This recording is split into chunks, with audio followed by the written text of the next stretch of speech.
Morning students, DSCG home classes में आपका स्वागत है। A digital initiative by directorate of school education Jammu.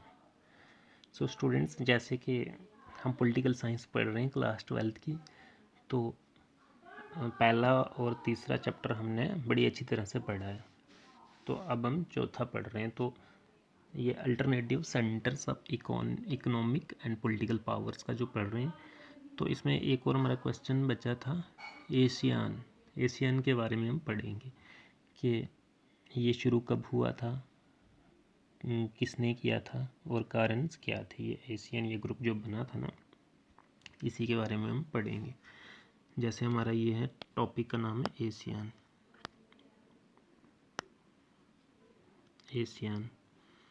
तो एशियन कब स्टैब्लिश किया था? 8 अगस्त 1967 को। कब किया था? 8 अगस्त 1967 को। और इसको एक और नाम से भी जाना जाता है, बैंकॉक डिक्लेरेशन। इसे बैंकॉक डिक्लेरेशन भी बोला जाता है क्योंकि बैंकॉक में ही इसका डिक्लेरेशन किया गया था। क्योंकि बैंकॉक में इसका डिक्लेरेशन कर रहा था। बैंकॉक कहाँ है? थाईलैंड की कैपिटल है बैंकॉक। किसकी?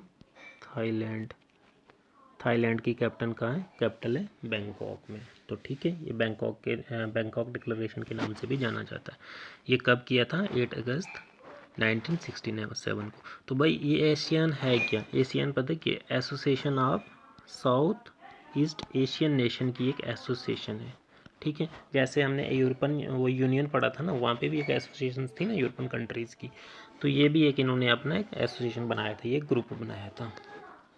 ठीक है, ये जब ग्रुप बना था तो ये 5 कंट्रीज़ ने ये पहले बनाया था शुरू में। ठीक है, 5 कंट्रीज़ जो थी उन्होंने ये स्टैब्लिश करा था।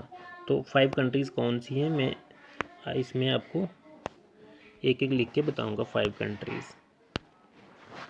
ठीक है, 5 कंट्रीज़ में से कौन थी? पहली थी इंडोनेशिया।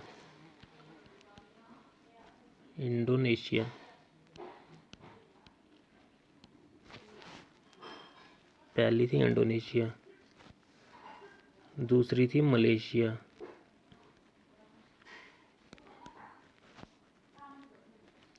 थर्ड थी फिलीपींस।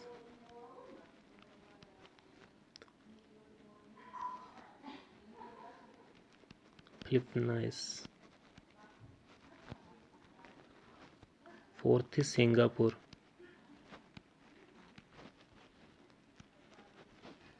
और लास्ट थी थाईलैंड।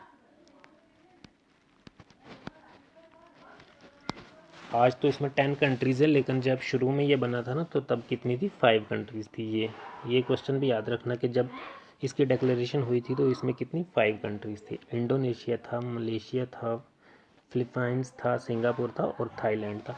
लेकिन उसके बाद फिर से कंट्रीज़ इसमें जुड़ी, 5 कंट्रीज़ फिर इसमें आई और अब कितनी? 10 कंट्रीज़ थी हो गई। अब जो ये पहले वाली अब न्यू कंट्रीज़ कौन सी आई थी इसमें, उनके भी नाम लिख लेते हैं हम न्यू कंट्रीज़ के।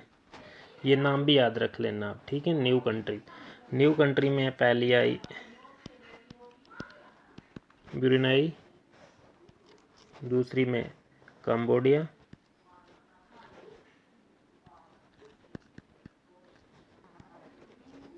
थर्ड में लॉज, फोर्थ में म्यांमार,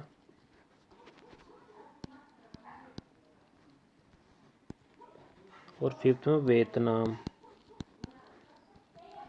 ये स्टूडेंट्स ये आपकी अब 10 कंट्रीज़ हो गई हैं इसमें। ठीक है, पहले तो शुरू में 5 कंट्रीज़ थी जब ये बैंकॉक डिक्लेरेशन हुआ था एशियन का। उसके बाद 5 कंट्रीज़ और इसमें ऐड हो गई। तो अब कितनी कंट्रीज़ बन गई हैं?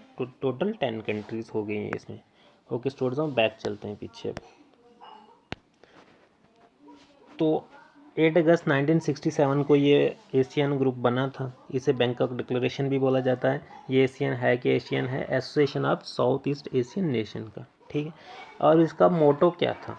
इसका मोटो है one vision, one identity and one community. ठीक है, ये मोटो है इसका, one vision, one identity and one community. ठीक है, एक ही मकसद है इनका। और इसका सेक्रेटरीट कहाँ है? जकार्ता में है इसका सेक्रेटरीट। ठीक है, कहाँ पे स्टूडेंट? जकार्ता में। तो और जकार्ता किधर है? इंडोनेशिया में। इंडोनेशिया की कैपिटल है जकार्ता। ये जो इंडोनेशिया है इसकी कैपिटल है जकार्ता और यहीं पे इनका सेक्रेटरीट है। अब इसका एम क्या था? जैसे उनका भी एम था ना, जो हमने पढ़ा था यूरोपियन यूनियन का एम था, तो वैसे ही इसका भी एम था। इसका एम क्या था? पहला तो था कि इकॉनमी को स्ट्रांग बनाना है। जो ये 10 कंट्रीज़ थी ना एशियन की, इनकी इकॉनमी को स्ट्रांग बनाना है। दूसरा था जो भी कन्फ्लिक्ट है ना इन रीजन्स में, इनको खुद ही सॉल्व करना है। ये 10 कंट्रीज ही मिलके कन्फ्लिक्ट्स को सॉल्व करेंगी। अब थर्ड था ब्रदरहुड को इनकरेज करना था, भाईचारा वगैरह बना के रखना था इन कंट्रीज़ में। और चौथा था प्रमोट करना था रीजनल पीस एंड स्टेबिलिटी को प्रमोट करके रखना था। तो ये 4 एम्स थे इसके।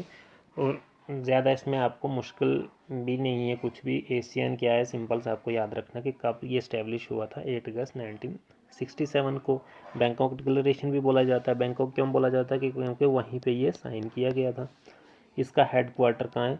इंडोनेशिया के जकार्ता में हेड क्वार्टर है। मोटो है one vision one identity and one community है। तो ये सिंपल सा ये आपका एशियन है। Okay students.